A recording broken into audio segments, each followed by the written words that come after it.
Tuh. Assalamualaikum warahmatullahi wabarakatuh. Selamat pagi, salam sejahtera untuk kita semua. Salam.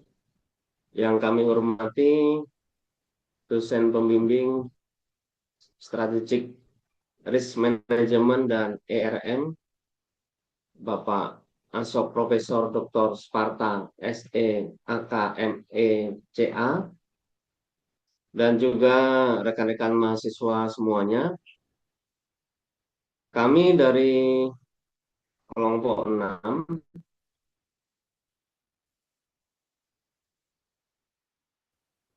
mendapat bagian tugas membahas risk management approach, ya, dari buku Anthony Saunders dan Marcia Miwon Cornet, eh, Capture 20,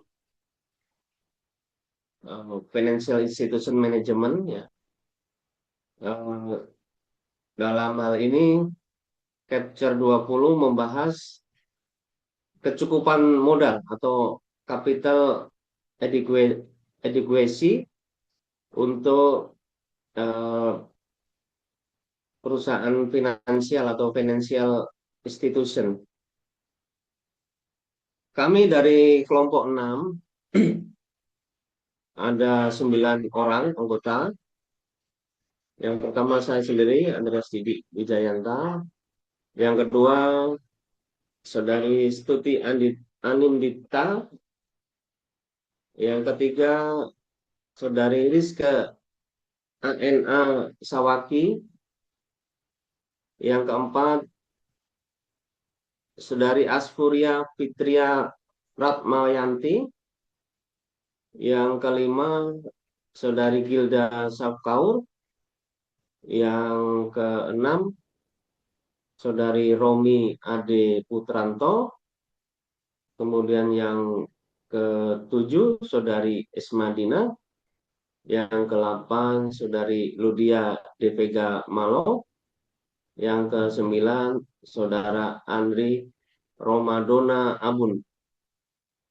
Next. Dalam hal pengenalan ataupun pembahasan terkait dengan kecukupan modal ini, kami akan membahas terkait dengan kecukupan modal, di mana dalam bab sebelumnya sudah dibahas berbagai risiko utama dalam menghadapi yang dihadapi oleh manajer lembaga keuangan atau financial institution, baik dari aktivitas on balance sheet maupun off balance sheet, baik itu secara domestik maupun internasional. Untuk bertahan hidup, manajer financial institution harus melindungi institusi dari risiko kebangkrutan. Maaf. Regulator sangat memperhatikan tingkat modal karena peran khusus financial institution dalam masyarakat, yakni apabila kegagalan financial institution bisa berdampak besar pada ekonomi lokal maupun nasional. Dalam hal ini kita eh, kenal dengan dampak sistemik, ya, terutama untuk bank, ya, industri perbankan, lebih utama lagi bank-bank yang dengan kapasitas, volume dan frekuensi eh, baik modal, aktivitas transaksinya maupun keanggotaan ataupun member dari nasabah bank itu yang sangat besar ataupun berskala nasional, itu tentu sangat eh, berdampak sistemik bila terjadi bank run ataupun bank rush, ya, dan permasalahan-permasalahan lain yang menimbulkan risiko ketidakpercayaan. Next ya, next. Ya. Ini tadi sudah saya jelaskan. Next lagi, eh, kita akan membahas secara khusus terkait kecukupan modal atau modal capital adequacy, di mana modal adalah pelindung utama terhadap risiko kebangkrutan. Semakin tinggi modal, semakin kecil kemungkinan kegagalan. Kenapa demikian? Nanti akan kita ulas dan kita bahas secara rinci di bab-bab berikutnya, sehingga nanti eh, para audiens dan juga Bapak dosen akan tergambarkan seberapa besar peran modal ini terhadap eh, perusahaan, khususnya kita yang bergerak di industri financial atau financial institution. Next, modal bukan hanya next, kalau ya, modal bukan hanya sumber pendanaan, tetapi juga penyangga utama terhadap risiko kebangkrutan. Jadi modal akan menyerap kerugian tak terduga dengan margin cukup agar eh, financial institution itu dapat beroperasi. Jadi ada beberapa hal ya, termasuk melindungi juga deposan, pemegang obligasi, kreditur yang tidak diasuransikan jika terjadi kebangkrutan dan likuidasi.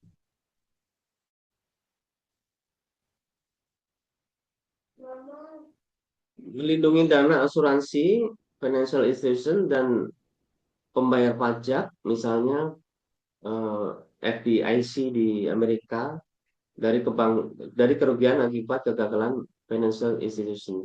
Dalam buku ini kita ambil contoh case yang terjadi di Amerika. Kemudian melindungi pemilik FI atau financial institution dari kenaikan premi asuransi yang timbul jika banyak FA gagal. Kemudian membiayai investasi real seperti pembukaan cabang dan ekspansi bisnis. Jadi kenapa eh, apa namanya deposan bisa terlindungi, karena deposan yang tidak diasuransikan atau pemegang obligasi dan kreditur dari kerugian saat terjadi kebangkrutan. Ini nanti akan atau di cover oleh modal itu sendiri. Jadi dalam uh, aturan ya, ketika satu bank atau perusahaan financial institution dipilotkan, tentu akan ada hak-hak atau kewajiban yang harus apa bayar oleh instansi atau bank tersebut ya. Pihak-pihak yang harus atau yang menerima pembayaran itu kan bisa diurutkan berdasarkan eh, ketentuan ya. Apakah itu eh, paling utama mungkin nasabah ya, nasabah deposan, mungkin terakhir baru pemilik modal. Kira-kira seperti itu. Nanti ada urut-urutan eh, pihak-pihak, para pihak stakeholder yang berhak menerima apa pembayaran ganti rugi atau eh, apa membayar kewajiban kepada tadi deposan, kemudian eh, katakanlah vendor atau pemasok dari bank itu, terakhir baru pemilik modal. Nah, itu semua di cover oleh modal.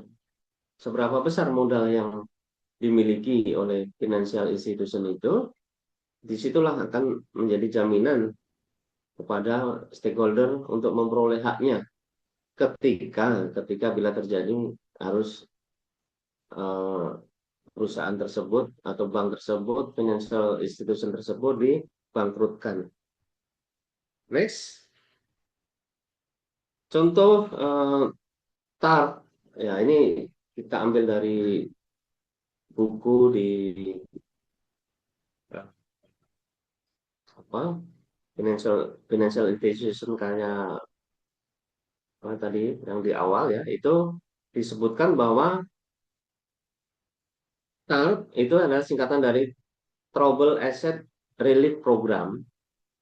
Program ini diluncurkan oleh pemerintah Amerika Serikat pada tahun 2028 saat krisis keuangan global. Tujuannya untuk menstabilkan sistem keuangan dengan cara membeli aset bermasalah atau trouble asset dan menyuntikkan modal ke dalam lembaga keuangan. Melalui TARP, Departemen Keuangan Amerika Serikat mengalokasikan ratusan miliar dolar untuk mendukung bank dan perusahaan besar agar tetap liquid dan mencegah kebangkrutan sistemik.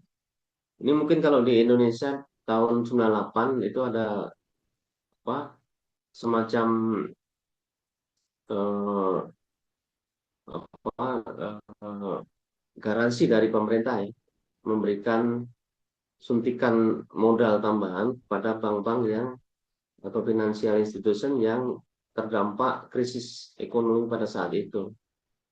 Walaupun nanti dalam perkembangannya ada eh, apa penyalahgunaan wewenang ya, tapi itu maksudnya mungkin baik ya untuk menanggulangi krisis yang lebih parah atau dampak sistemik.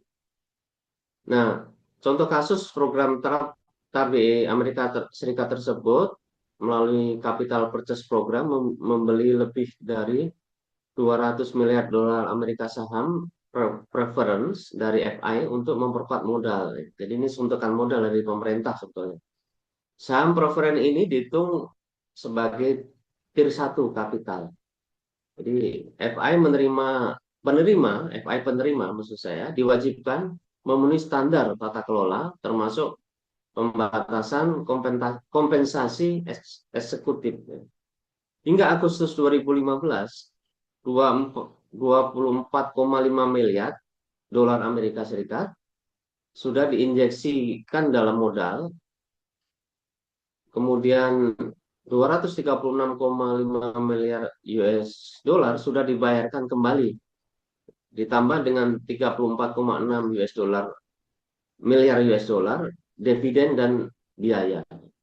Jadi termasuk untuk membayar dividen dan biaya-biaya lain yang pada FI yang terdampak. Next.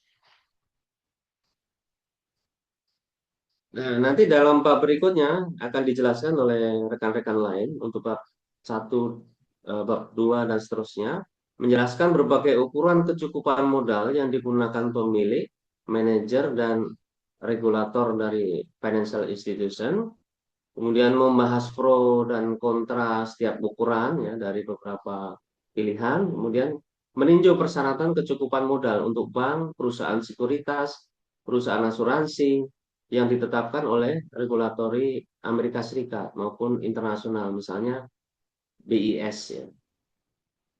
Mungkin rekan dari eh, yang akan membawakan bab 2 silakan sudah mulai mempersiapkan diri Iya, oke, terima kasih. untuk Ya, Ibu Stuti untuk dan bab 2. Saudari Rizky, silakan. Ya, oke, Terima terima kasih. kasih. Selanjutnya, untuk bab 2 membahas capital and insolvency risk, modal, dan risiko kepailitan. Next slide. Untuk modal sendiri tadi sudah sedikit di-mention oleh Bapak Andreas mengenai definisinya. Ini saya ulang kembali. Secara fundamental, modal dalam istilah ekonomi disebut net worth. Itu adalah selisih antara nilai pasar market value dari aset yang dimiliki dan kewajiban yang harus dibayar. Ini adalah merupakan klaim residual dari para pemegang saham. Yang perlu dicatat di sini ada tiga perspektif berbeda yang seringkali tidak sejalan antara satu dengan lainnya. Yang pertama ini perspektif ekonomi. Di sini definisinya yang sepertinya paling murni ya, modal adalah selisih antara nilai wajar aset dan liabilitas saat ini. Jika asetnya bernilai lebih dari liabilitas, FI tersebut bisa solvent secara ekonomi. Dan ini merupakan ukuran yang paling akurat tentang kesehatan suatu perusahaan. Tapi memang paling sulit dihitung karena banyak aset yang tidak memiliki pasar yang liquid seperti pinjaman. Untuk perspektif yang kedua, dari perspektif akuntansi, ini adalah definisi yang didasarkan pada biaya historical cost. Aset dicatat sebesar harga perolehan awal dikurangi akumulasi depresiasi atau penyisian keuangan. Dan ini menjadi standar pelaporan yang biasa digunakan di JEEP. Permasalahan di perspektif ini, nilai buku itu seringkali berbeda secara signifikan dari nilai ekonomi real. Contohnya seperti gedung yang dibeli 20 tahun yang lalu dicatat seharga 1 juta, padahal untuk kondisi saat ini tentunya pasarnya sudah naik ya. Misalnya jadi 5 juta atau malah terdepresiasi menjadi 100.000 gitu. Untuk selanjutnya perspektif regulator, yang ini lebih kompleks. Regulator seperti OJK atau di US itu FDIC disebutnya tidak bisa serta-merta mengadopsi nilai pasar yang karena ada alasan stabilitas. Mereka lebih umumnya mengadopsi definisi modal yang berangkat dari nilai buku saja untuk menjaga konsistensi laporan dan memudahkan pengawasan, terutama terlebihnya untuk yang ukuran institusinya lebih kecil ya. Tapi kemudian disesuaikan misalnya dengan memperlakukan modal berdasarkan risiko, risk-based capital yang akan kita bahas nanti. Dari ketiga perspektif ini yang menjadi sumber utama dalam mengatur kecukupan modal. Di satu sisi kita ingin gambaran yang akurat, nilai pasarnya. Di sisi lain kita butuh kepastian dan stabilitas dalam nilai buku. Next slide. Di sini kita bahas fungsi modal dalam resiko kredit. Kalau tadi Pak Andreas sudah menyebutkan kelima fungsinya, di sini saya hanya menyebutkan 3 fungsi yang paling relevan. Yang pertama, sebagai penyerap kerugian utama, primary insulation. Di sini fungsi yang paling vital, saat debitur itu gagal bayar, nilai aset FI-nya turun. Sebelum kerugian ini berdampak, deposan atau kreditor lain, pemegang liabilitas, kerugian tersebut harus diserap oleh modalnya itu dulu. Jadi di sini tuh modal itu sebagai bantalan pertama dan utama. Seandainya modal sudah habis, baru kreditur lain akan merasakan dampaknya. Ibaratnya tuh di sini modal itu sebagai airbag di dalam mobil ya. Seandainya ada suatu kecelakaan, itu airbag itu yang akan meledak duluan gitu untuk melindungi penumpangnya. Dalam artian di sini deposan. Untuk poin yang kedua, indikator solvabilitas. Tingkat modal adalah tolak ukur utama kemampuan FI untuk memenuhi semua klaimnya. Regulator dan pasar melihat rasio modal terhadap aset untuk menilai apakah sebuah FI sehat atau sedang dalam bahaya. Dan yang ketiga, dasar regulasi. Dasar regulasinya seperti yang akan kita bahas nanti, tingkat modal digunakan untuk menentukan premi asuransi deposito. membatasi pertumbuhan aset, malah dan bisa jadi juga untuk sebagai pemicu intervensi regulator jika modalnya terlalu sedikit. Sebagai contohnya, jika bank memiliki modal 10 miliar dan itu sudah menyerap habis kerugian 10 miliar juga sebelum para deposannya itu kehilangan uang mereka. Jadi di sini yang tadi disebutkan mengapa modal sering disebut sebagai cushion atau bantalan. Untuk slide selanjutnya, di sini kita bahas nilai pasar modal atau mark to market ya. Konsep ekonomi yang dibahas di sini untuk mengevaluasi aset dan liabilitas pada harga pasar saat ini. Dan ini mencerminkan solvabilitas ekonomi yang sebenarnya. Mengapa ini penting? Karena kita menggunakan nilai buku, kita bisa menutup suatu permasalahan gitu. Sebuah bank bisa aja secara teknis sudah insolvent atau pailit, tapi karena asetnya tercatat di harga lama, laporannya masih saat itu masih terlihat sehat, ini yang menjadi eh, banyak yang pada krisis 2008 tuh terjadi di bank-bank di Indonesia lah masih sehat, padahal secara nilai bukunya sudah tidak seperti itu di kenyataannya saat itu gitu.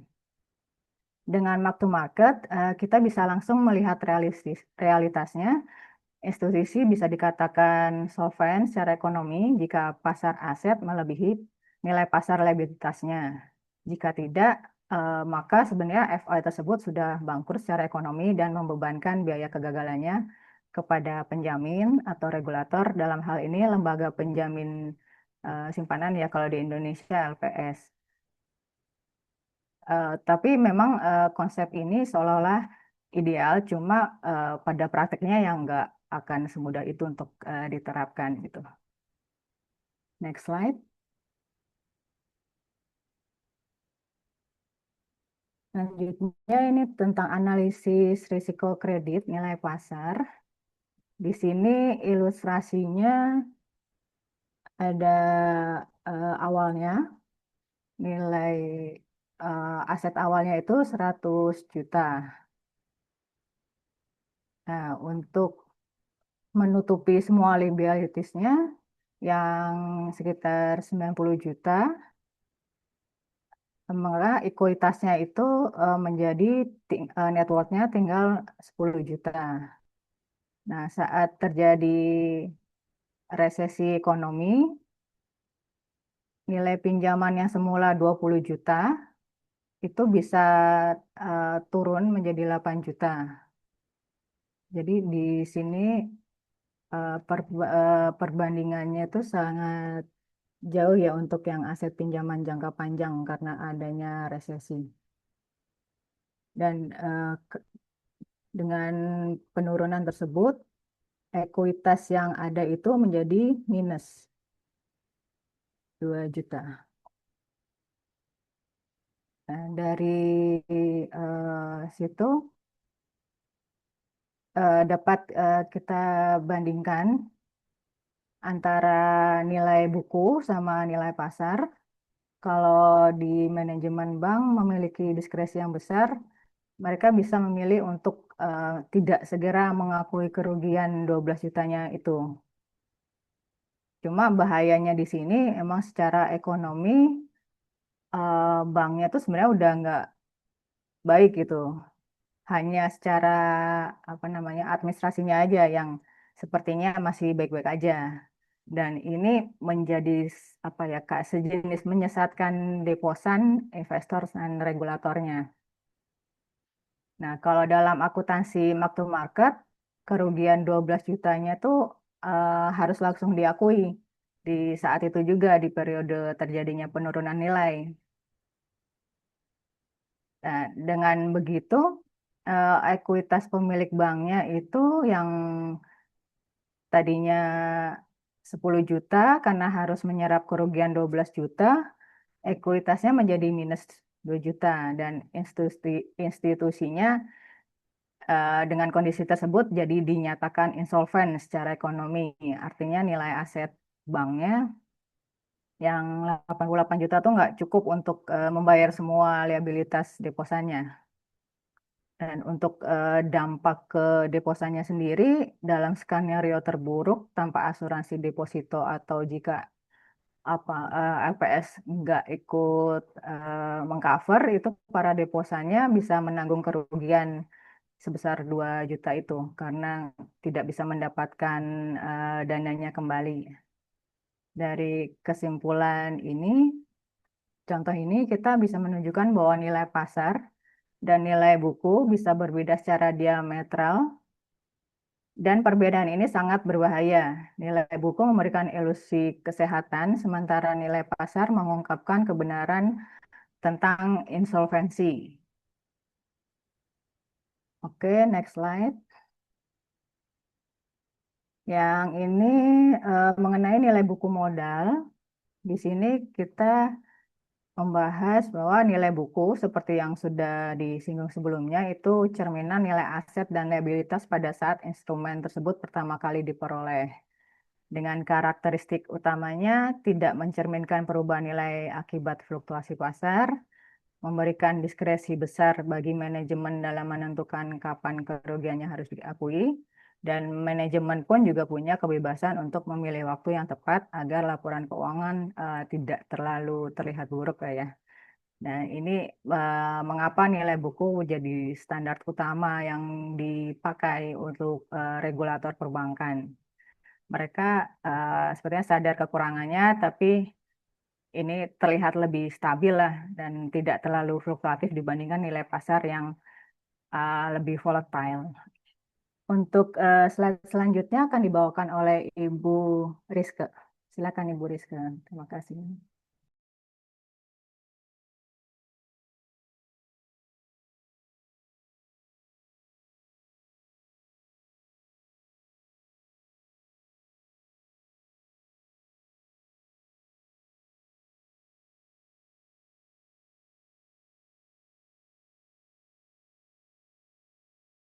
Kredit di dalam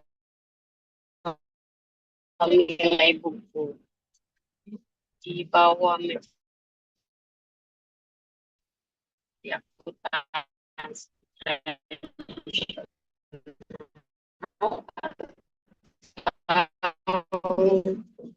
IAA menunjukkan waktu zaman bermasalah untuk insolvensi ekonomi di mata dipesan dan regulator. Ini menunda tindakan korektif yang diperlukan untuk menyelamatkan institusi.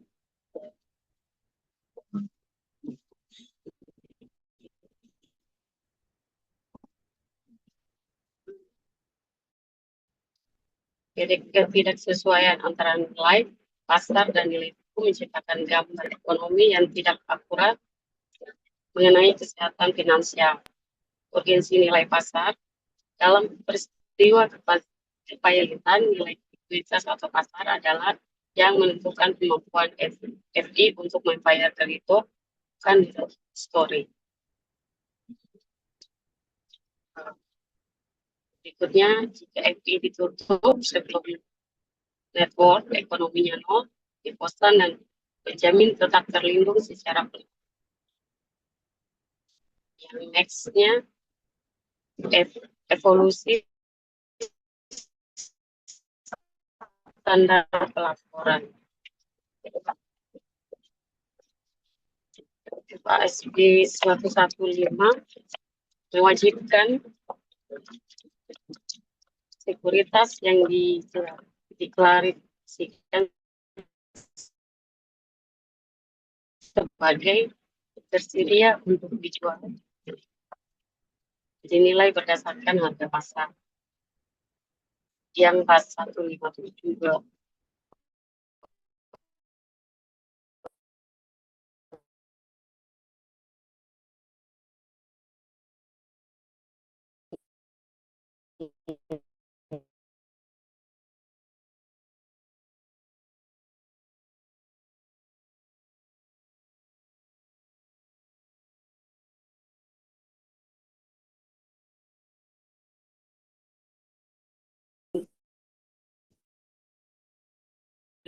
akuntansi nilai pasar atau market menghadapi resisten kuat dari manajer regulator karena beberapa faktor fundamental.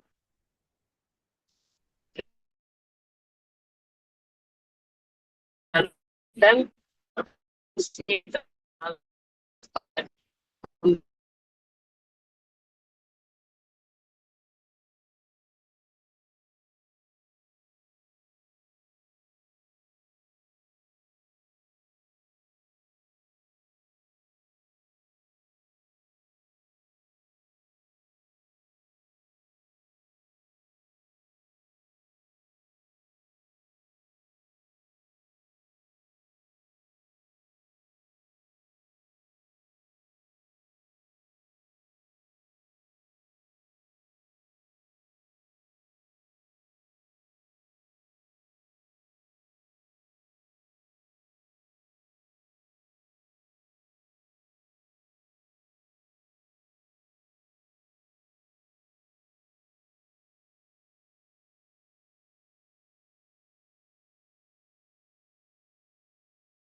Bu Stuti bisa diselesaikan untuk bab 1?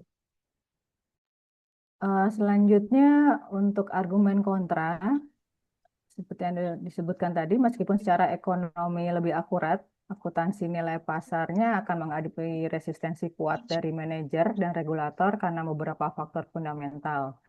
Kekhawatiran utama ini berkisar pada stabilitas sistem perbankan dan fungsi tradisional lembaga keuangan sebagai pemberi pinjaman jangka panjang. Next slide. Ibu Rizka sudah bisa, Ibu, lanjut. sudah bisa. Dan objektif utama itu lorem ipsum dollar sign atau lorem ipsum dollar flag. Dan yang objektif kedua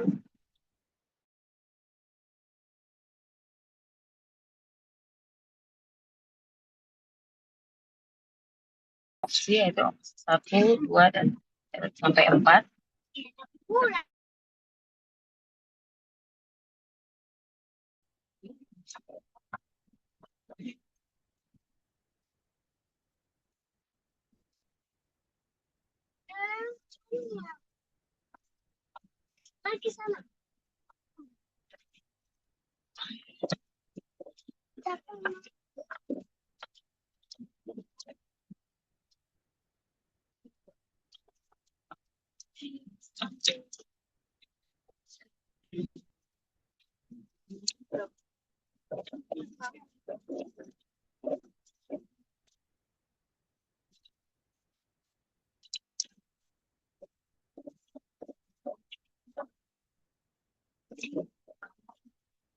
Masih mau melanjutkan ini penjelasannya? Ada Rizky? Sepertinya sudah Suaranya tidak ada Bapak. juga.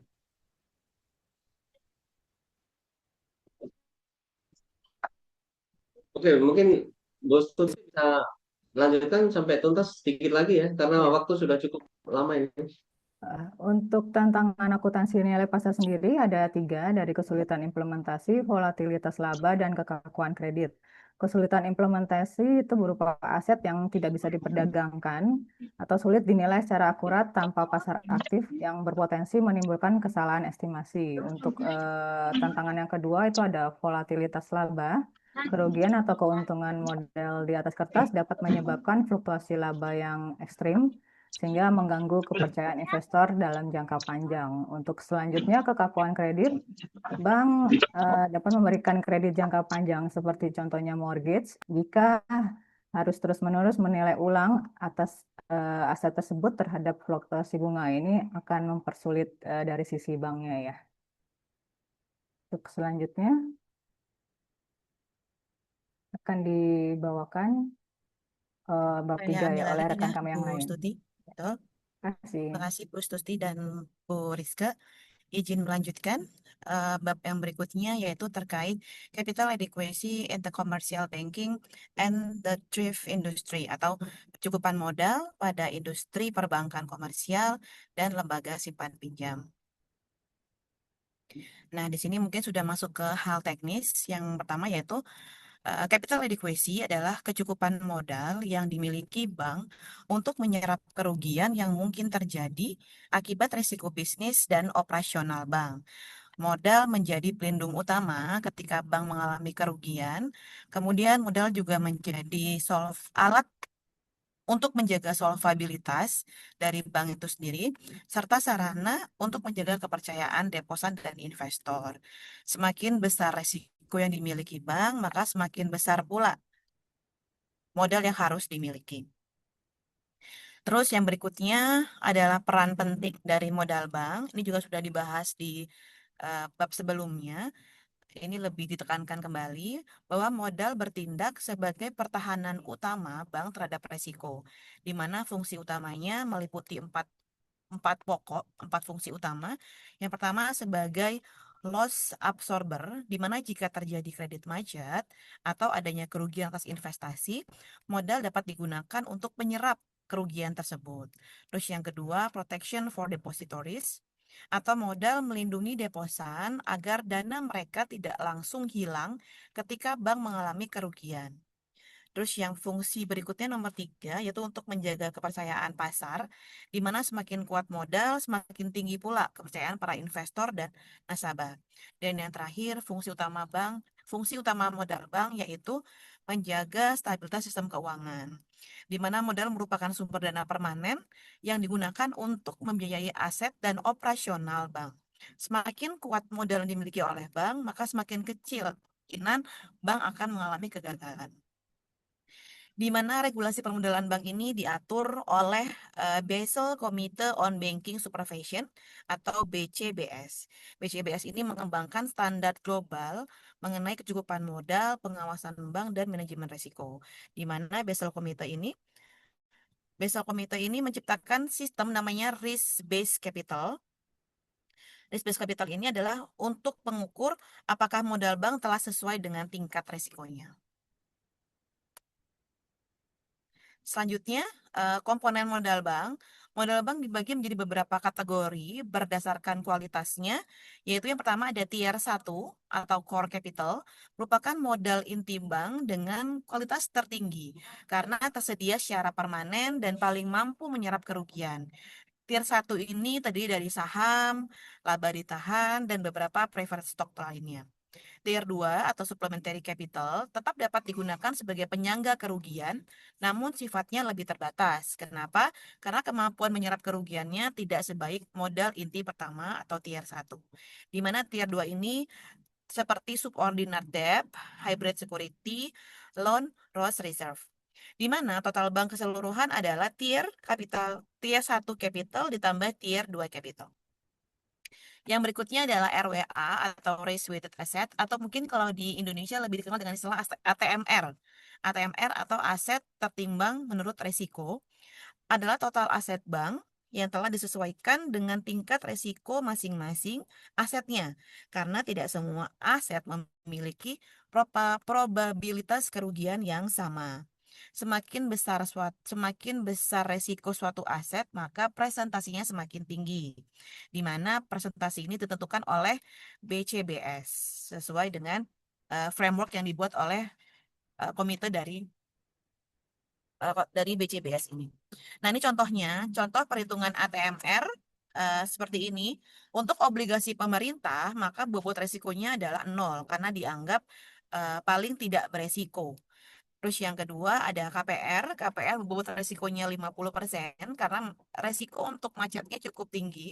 Dan kredit korporasi bobot resikonya adalah 100% karena paling high risk dari semua bank pemberi kredit. Nah, apabila dari bobot risiko tersebut diketahui nilainya, misalnya obligasi nilainya 100 dengan bobotnya 0, maka hasilnya akan 0. KPR nilainya 200 karena bobotnya 50%, maka nilainya 100. Dan kredit korporasi karena bobot 100%, maka dinilai 300. Sehingga total untuk keseluruhan aset yang dimiliki bank adalah sebesar 400. Berikutnya adalah perhitungan capital ratio. Setelah menghitung ATMR atau RWA, regulator mengukur kecukupan modal menggunakan capital ratio atau kita kenal dengan CAR. Capital ratio menunjukkan seberapa besar modal bank dibanding dengan risiko asetnya, di mana mengukur capital ratio menggunakan rumus modal dibagi dengan ATMR-nya. Dan ada ketentuan bahwa bank diwajibkan menjaga total capital ratio di mana tier 1 tambah tier 2 minimal sebesar 8% dari total ATMR-nya. Artinya, bank harus memiliki modal minimal 8% dari total aset berbobot resiko.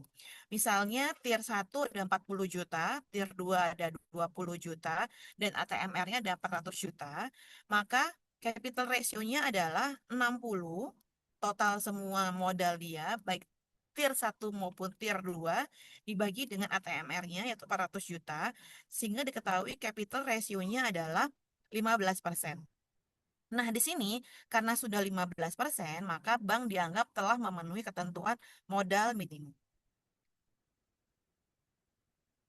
Nah, tapi di mana risk-based capital ini ada kelebihan dan kelemahannya. Di mana kelebihan dari RBC lebih sensitif terhadap resiko. Di mana bank beresiko tinggi diwajibkan memiliki modal yang lebih besar. Terus yang kedua, meningkatkan stabilitas sistem keuangan untuk mengurangi kemungkinan kegagalan bank. Dan yang ketiga, mendorong manajemen risiko yang lebih baik, sehingga bank lebih berhati-hati dalam memilih asetnya. Tapi RBC juga mempunyai kelemahan, yaitu di mana ATMR atau risk weight tadi tidak selalu akurat, karena risiko aktual bisa berbeda dengan bobot yang ditetapkan oleh regulator. Terus kemudian ada regulatory arbitrage atau bank dapat mencari celah regulasi untuk menekan kebutuhan modal. Dan yang terakhir, kelemahannya adalah kompleksitasnya cukup tinggi, di mana perhitungan menjadi rumit, terutama untuk bank-bank yang berskala internasional. Selanjutnya dijelaskan oleh rekan saya dengan Bu Gilda, dipersilahkan. Baik, terima kasih Bu Aspuria. Teman-teman, saya lanjutkan tentang off-balance sheet. Dalam off-balance sheet, Basel 3 mewajibkan juga bank untuk menghitung risiko yang berasal dari transaksi off-balance sheet. Nah, transaksi yang berada di off-balance sheet ini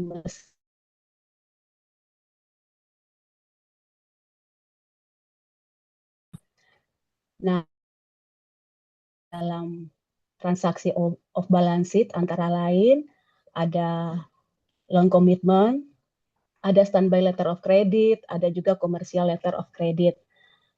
Kemudian setelah kita memperhitungkan transaksi pada off balance sheet, maka diperhitungkan juga faktor konferensinya.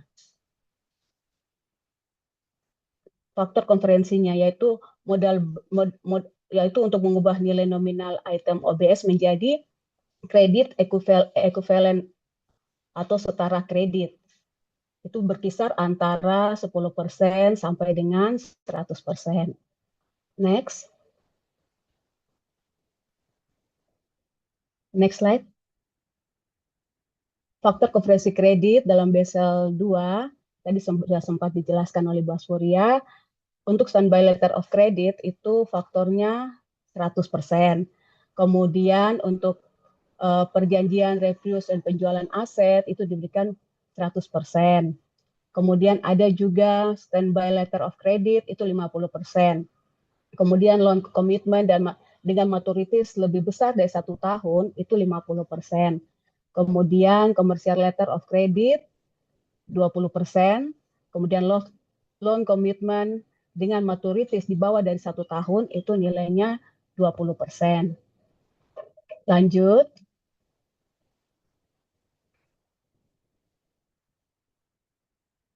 Nah, ini ada contoh perhitungan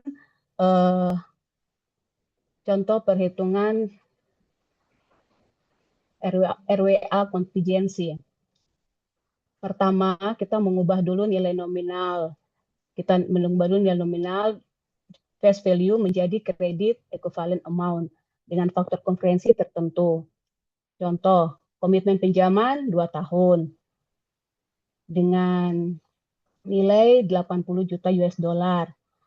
Nah, karena ini dia berada lebih dari 1 tahun, maka dia mendapatkan bobot 50%. Jadi kita kalikan 80 juta dikali 0,5%, 0,5 dapatnya 40 juta. Kemudian standby letter of credit, itu nilainya 10 juta US dollar. Kemudian kita kalikan dengan 100% karena bobotnya 100%, maka dapatkan hasil 10 juta. Kemudian komersial letter of credit, nilainya misalkan 50 US dollar, kita kalikan dengan bobotnya 0,2, kita dapatkan 10 juta. Jadi total ekuivalen kredit adalah 40 juta. Ditambah 10 juta, ditambah 10 juta, dia total seluruhnya adalah 60 juta. Setelah ini disetarakan, kemudian kita akan menghitung RWA-nya atau ATMR-nya. Nilai kredit ekuivalen dikalikan dengan RWA atau bobot risikonya. Karena semua kontrak di sini adalah melibatkan perusahaan Amerika Serikat, maka bobotnya itu diberikan bobot 100%. Nah, komitmen pinjaman 2 tahun dikalikan 40 juta dikali dengan 1,0 dapatnya 40 juta. Standby letter of credit 10 juta dikalikan juga dengan 1,0 dapatnya juga 10 juta. Kemudian commercial letter of credit yang nilainya 10 juta US dollar dikalikan dengan 1,0 dapatnya juga 10 juta. Sehingga total aset yang disesuaikan dari kontingensi dan jaminan OBS bank adalah sebesar 60 juta US dollar. Kita lanjut. Nah, selain transaksi kredit, bank juga terlibat dalam kontrak derivatif. Dalam aktivitas derivatif, bank juga menghadapi counterparty credit risk, yaitu risiko kegagalan pihak lawan transaksi dalam memenuhi kewajibannya.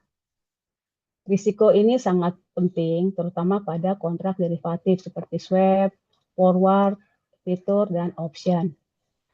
Nah, dalam Basel III itu membedakan perlakuan antara derivatif yang diperdagangkan di bursa dengan yang dilakukan secara on the counter.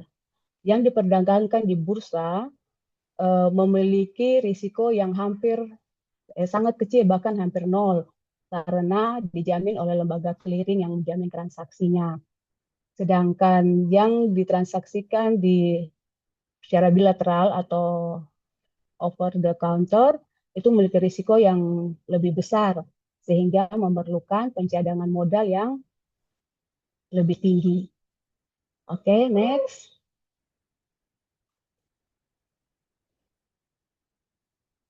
Nah, ini langkah perhitungan kontrak derivatif. Ya, langkah perhitungannya sama juga dengan yang tadi kita menghitung di transaksi kredit. Itu dilakukan kredit.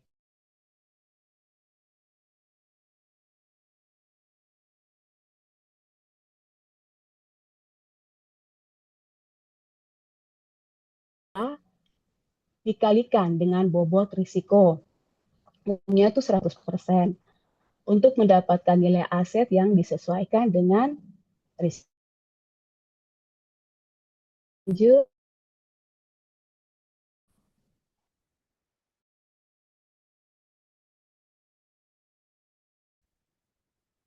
Mungkin bisa dipercepat sedikit, Bu, waktunya Oke, cukup banyak. berarti yang perhitungan ini saya lewat ya. Iya, silakan.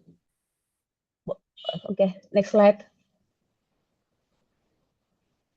Ini juga target rasio modal berdasarkan Basel III, tadi juga sudah sempat disinggung oleh Bu Asforia.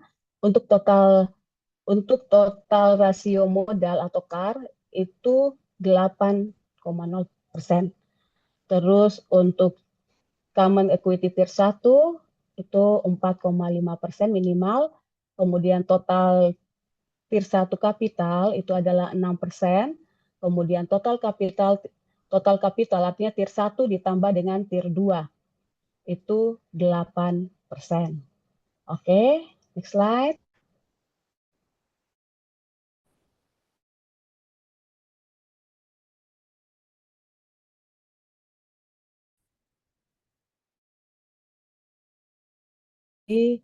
buffer, buffer modal dan tambahan modal.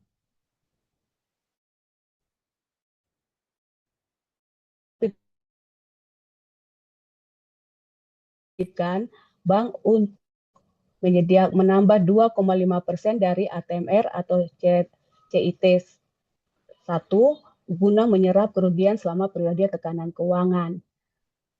Jika buffernya berada di bawah lebih kecil daripada 2,5%, maka konsekuensinya bank dibatasi dalam membagi dividen, melakukan buyback saham, atau memberikan bonus manajemen. Intinya semakin kecil buffer, semakin ketat pembatasan payout-nya. Kemudian ada juga countercyclical capital buffer. Nah, yang ini tujuannya untuk mengurangi risiko sistemik akibat pertumbuhan kredit yang terlalu agresif. Nah, ketika perekonomian mengalami ekspansi berlebihan dan kredit tumbuh terlalu cepat, regulator akan meminta bank menambah modal antara 0 sampai dengan 2,5% dari RWA atau ATMR itu. Kebijakan ini dimaksudkan untuk mengantisipasi kemungkinan kerugian besar ketika siklus ekonomi berbalik menjadi melemah atau lambat atau krisis. Oke, kemudian ada juga surcharge global. Surcharge global ini terkait dengan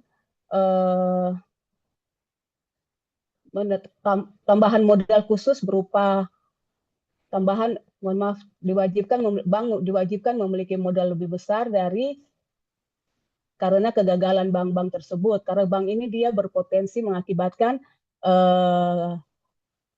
risiko sistemik, karena bank besar seperti HSBC, mereka diwajibkan untuk menambahkan modal sebesar antara 0% sampai 2,5%. Oke, kemudian slide selanjutnya terkait leverage ratio dan risiko operasional. Nah, rasio leverage itu adalah minimum 4%. Itu untuk adequate ratio, kemudian minimal 5% untuk well capitalized. Kemudian tujuannya adalah untuk membatasi penumpukan leverage luar neraca yang berlebihan. Artinya utang yang terlalu tinggi, untuk mencegah terjadinya utang yang terlalu tinggi, mencegah ekspansi aset yang berlebihan, serta menjadi backstop measure terhadap CAR. Nah, rumus leverage ratio adalah tier 1 kapital dibagi dengan total exposure, kemudian dikalikan dengan 100%. Nah, selanjutnya kita masuk di risiko operasional. Risiko operasional ini terjadi karena kegagalan sistem, karena kesalahan manusia, dan juga karena adanya kelemahan internal. Dalam Basel III juga mensyaratkan bank untuk mengelola risiko operasional. Nah, dalam Basel III ini dia memperkenalkan dalam pengelolaan risiko operasional menggunakan Standard Measure Approach atau SMA, yaitu dia menggabungkan bisnis indikator dengan data kerugian internal bank. Oke, next slide. Nah, untuk kritik terhadap kelemahan dalam Basel III ini, yaitu satu, ada kompleksitas perhitungan yang dinilai sangat tinggi, di mana biaya investasi besar dan sistem manajemen risiko yang canggih. Harus menggunakan sistem manajemen risiko yang canggih. Kemudian pembobotan risiko tidak mencerminkan tingkat risiko sebenarnya. Kemudian peningkatan modal membatasi kemampuan bank untuk menyalurkan kredit ke sektor real. Oke, slide selanjutnya saya serahkan ke teman yang lain yang akan mempresentasikan. Terima kasih. Baik, terima kasih. Selanjutnya kita masuk ke bab 4, persyaratan modal untuk lembaga keuangan lainnya. Perusahaan sekuritas menggunakan aturan berbasis nilai pasar, sementara perusahaan asuransi menggunakan model risk-based capital. Perusahaan sekuritas dan perusahaan asuransi memiliki karakteristik yang berbeda. risiko yang berbeda. Karena itu regulator menggunakan pendekatan pengawasan modal yang berbeda pula. Sementara itu perusahaan sekuritas menggunakan pendekatan berbasis nilai pasar. Kalau asuransi menggunakan pendekatan risk based capital RBC. Aturan perusahaan sekuritas rasio utang terhadap modal. Aturan SEC SEC Rule 15C3-1 persyaratan bahwa rasio utang terhadap modal berdasarkan tidak boleh melebihi 1.500%. Rumus yang digunakan adalah agregat indebtedness per net capital lebih kecil 1.500%. Artinya total utang perusahaan maksimal 15 kali lebih 15 kali lebih kecil daripada modal.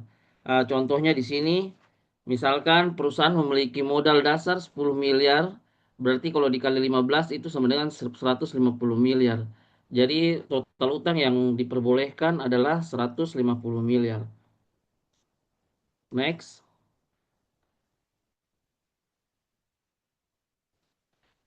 Definisi komponen rasio pada perusahaan sekuritas. Utang agregat indebtedness mencakup seluruh liabilitas dari transaksi seperti uang pinjaman, utang sekuritas yang dipinjamkan, nilai pasar sekuritas yang dipinjam, serta saldo kredit nasabah. Modal bersih net capital adalah nilai kekayaan bersih yang disesuaikan dengan laba atau rugi belum direalisasi, ketentuan pajak tangguhan, dan beberapa liabilitas tertentu. Penyesuaian ini membuat modal bersih selalu mencerminkan kondisi keuangan terkini yang mendekati nilai pasar. Aturan tambahan uji aset likuid bersih. Amandemen tahun 2013 menambahkan uji aset likuid bersih dengan rumus high liquid asset atau total liabilitas lebih besar 100%. Perusahaan sekuritas wajib menghitung nilai pasar aset likuid secara harian dan memastikan nilainya melebihi total liabilitas. Rumus ini mengharuskan perusahaan memiliki lebih dari $1 aset likuid untuk setiap dolar yang tidak tersubordinasi. Tujuan utama aturan ini adalah menjaga kemampuan perusahaan menghadapi risiko likuiditas sih. Oke, slide ketiga. Model RBC asuransi jiwa, 5 jenis risikonya. Model NAIC mengidentifikasi 5 risiko utama yang dihadapi asuransi jiwa, yaitu C0 risiko aset afiliasi, C1 risiko aset investasi, C2 risiko asuransi, C3 risiko suku bunga kredit pasar, dan C4 risiko bisnis. Risiko aset afiliasi risiko yang berasal dari perusahaan afiliasi atau anak perusahaan. Sedangkan yang tadi NAIC National Asuransi Komisioner. Risiko investasi, obligasi, saham, dan instrumen investasi lainnya. Kalau yang risiko asuransi mencakup risiko kematian, risiko kesehatan buruk.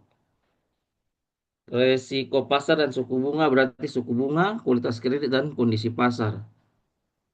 Risiko C4, risiko bisnis itu mencakup risiko operasional, litigasi, dan biaya administrasi. Model RBC menunjukkan bahwa regulator menilai kesehatan perusahaan bukan hanya berdasarkan modal tetapi juga berdasarkan tingkat risiko yang dihadapi. Bobot risiko aset pada asuransi jiwa. Setiap obligasi pemerintah Amerika Serikat memiliki bobot 0,0%, obligasi peringkat NIC 1 A3 A berbobot 0,4% dan obligasi peringkat NIC 2 BB3 berbobot 1,3%. Obligasi peringkat NAIC 3 B2 berbobot 4,6%, NAIC 4 B berbobot 10%. NAIC 5, C3 berbobot 23,0% dan IC6 default berbobot 30%. Saham biasa memiliki bobot 30%, sedangkan residential mortgages whole loans berbobot 2,6% untuk asuransi jiwa. Sistem pengaturan modal lembaga keuangan bertujuan menjaga stabilitas dan ketahanan terhadap berbagai risiko. Next.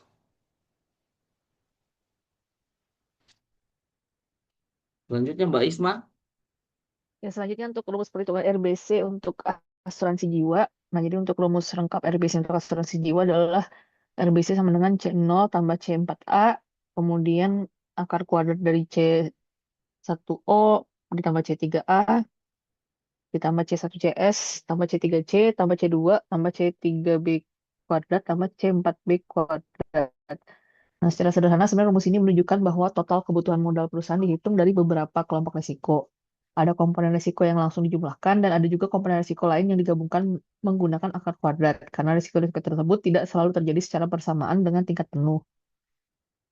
Nah, cara membaca hasil RBC ini adalah setelah kita menghitung nilai RBC, perusahaan membandingkannya dengan total surplus dan modal aktual yang dimiliki. Jadi rasio RBC itu merupakan total surplus dan kapital dibagi RBC. Jadi rasio ini menunjukkan seberapa besar kemampuan modal perusahaan dibandingkan dengan kebutuhan modal berbasis resiko. Misalnya, apabila kebutuhan modal berbasis resiko perusahaan adalah 100 miliar, sedangkan total modal dan surplus aktual perusahaan adalah 150 miliar, maka resiko RBC-nya adalah 150 miliar dibagi 100 miliar, yaitu sebesar 150%. Artinya perusahaan memiliki modal sebesar 150% dari kebutuhan modal minimumnya berdasarkan risiko yang dimiliki. Nah, apabila hasil rasio RBC ini lebih tinggi dari 100%, maka perusahaan dianggap memiliki modal yang cukup untuk menutup risiko-risiko yang diperhitungkan. Dengan kata lain, perusahaan memenuhi atau bahkan melampaui persyaratan modal minimum. Sebaliknya, apabila rasio RBC di bawah 100%, maka perusahaan perlu menjadi perhatian karena modal aktualnya belum cukup untuk menutup kebutuhan modal berdasarkan risiko. Kondisi ini dapat menunjukkan bahwa perusahaan perlu menambah modal, mengurangi risiko investasi, kemudian memperbaiki manajemen aset liabilitas atau meningkatkan kualitas pengelolaan risiko. Kemudian untuk tingkat tindakan belum Mbak, tingkat tindakan pengawasan asuransi jiwa. Nah, itu apabila company action level RBC kurang dari 200%, pada level ini rasio RBC perusahaan berada di bawah 200%. Kondisi ini belum tentu berarti perusahaan langsung bermasalah berat, tetapi sudah menjadi sinyal bahwa perusahaan harus mulai melakukan evaluasi internal. Jadi perusahaan wajib menyampaikan rencana RBC dalam waktu 45 hari. Rencana ini berisi penyebab turunnya RBC, langkah perbaikan yang akan dilakukan, proyeksi keuangan, asumsi yang digunakan, serta strategi perusahaan agar kondisi permodalannya kembali lebih kuat. Kemudian regulatory action level RBC kurang dari 150%. Jika RBC turun di bawah 150%, maka pengawasan regulator menjadi lebih aktif. Pada level ini, perusahaan tidak hanya diminta menyusun rencana perbaikan, tetapi regulator juga dapat melakukan pemeriksaan langsung terhadap kondisi keuangan perusahaan. Regulator akan menilai apakah rencana perbaikan yang dibuat perusahaan realistis, apakah kondisi keuangannya masih aman, dan apakah terdapat risiko yang dapat merugikan pemegang polis. Kemudian apabila authorized control level RBC kurang dari 100%, pada level ini RBC berada di bawah 100%, artinya modal perusahaan sudah tidak cukup dibandingkan dengan kebutuhan modal berbasis risiko. Kondisi ini lebih serius karena perusahaan berpotensi tidak mampu menanggung risiko yang melekat pada kegiatan usahanya.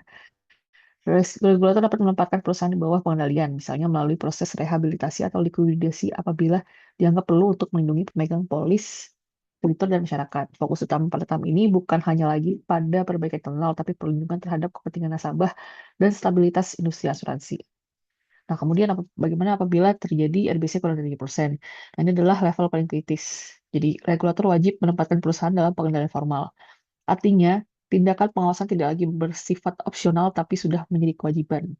Pada tahap ini, perusahaan dianggap berada dalam kondisi yang sangat berisiko, sehingga regulator dapat mengambil langkah tegas seperti rehabilitasi formal untuk mencegah kerugian lebih besar lagi. Next, Mbak. Nah, kemudian perbedaan asuransi properti dan kecelakaan dengan asuransi jiwa. Nah, asuransi properti dan kecelakaan atau property dan casualty insurance ini biasanya menanggung risiko yang sifatnya lebih beragam dan lebih cepat berubah. Contohnya adalah risiko kebakaran, kendaraan, kecelakaan, tanggung jawab hukum, bencana alam, sehingga kerugian atas aset tertentu. Sedangkan asuransi jiwa itu lebih fokus pada risiko jangka panjang yang berkaitan dengan kehidupan manusia, seperti risiko meninggal dunia, risiko kesehatan tertentu, dan kewajiban pembayaran pemanfaatan polis di masa depan. Nah, kemudian ada 3 kategori risiko aset terpisah pada asuransi PC, yaitu R0 afiliasi PC, R1 pendapat tetap, dan R2 ekuitas termasuk saham biasa dan preferred serta real estate. Nah, bobot risiko saham biasa pada asuransi PC lebih rendah, yaitu 15% dibandingkan asuransi jiwa yang lebih besar. Nah, kemudian rumus perhitungan RBC untuk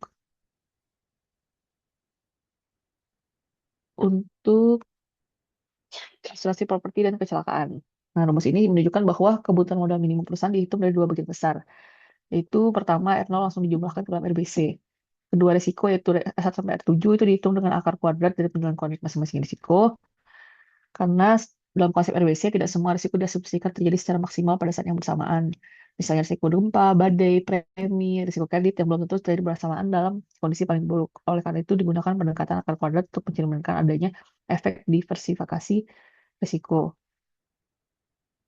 Nah, pada slide ini total seluruh risiko sebelumnya covarian adalah 145 juta dolar. Namun setelah dihitung menggunakan rumus RBC, hasilnya menjadi sekitar 69,79 juta dolar. Nah, ini menunjukkan bahwa pendekatan RBC memperhitungkan diversifikasi risiko, sehingga kebutuhan modal tidak dihitung hanya dengan menjumlahkan semua risiko secara langsung, dan RBC bisa membantu perusahaan dan regulator melihat berapa modal minimum yang diperlukan oleh perusahaan asuransi agar tetap mampu menghadapi risiko operasional, risiko klaim, dan risiko bencana. Next.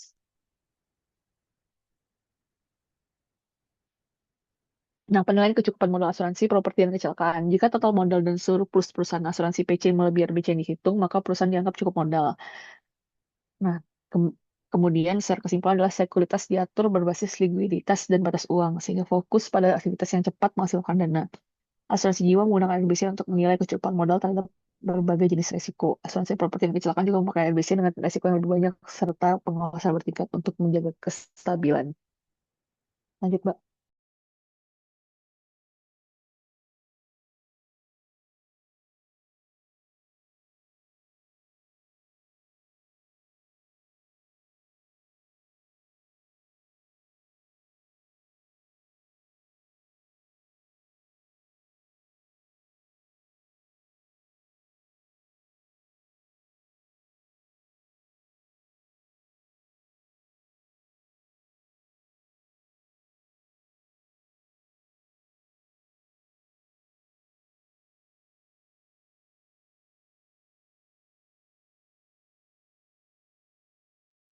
Baik, terima kasih. Selanjutnya kita masuk pada modal sebagai perisai dinamis. Modal ini adalah benteng pertahanan terakhir, penyangga utama terhadap risiko insolvensi. Dalam mekanisme operasional bank, kerugian aset wajib diserap oleh ekuitas pemilik.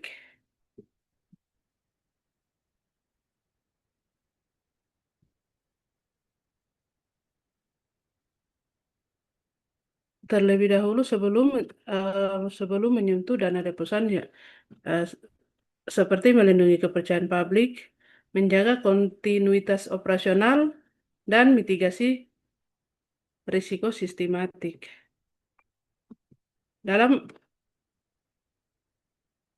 bank dengan permodalan memadai dia akan mampu menyalurkan kredit yang penting untuk pertumbuhan ekonomi bahkan di saat pasar itu sedang memburuk.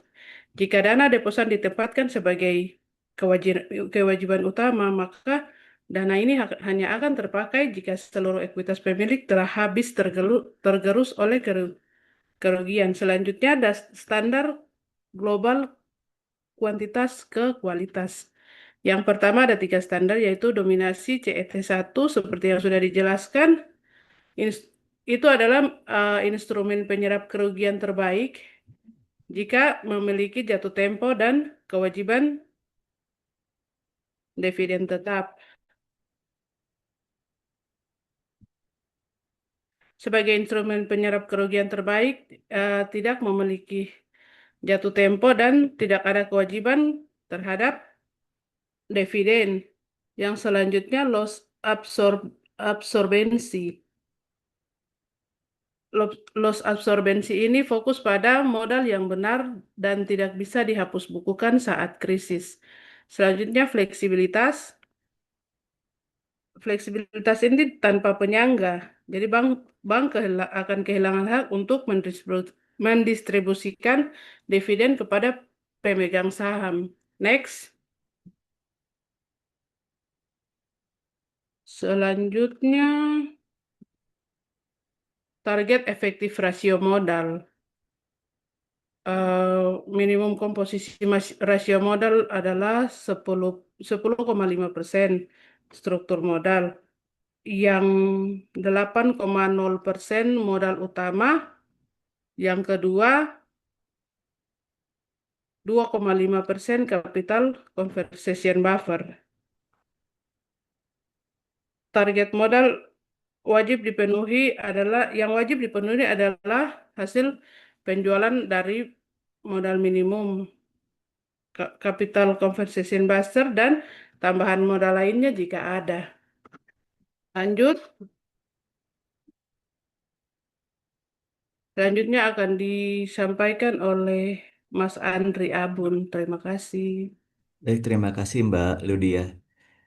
Baik, untuk summary segmen yang terakhir mungkin ya, ini masuk ke mekanisme risiko dan pengawasan. Jadi untuk konsumsi modal berdasarkan aset tertimbang menurut risiko.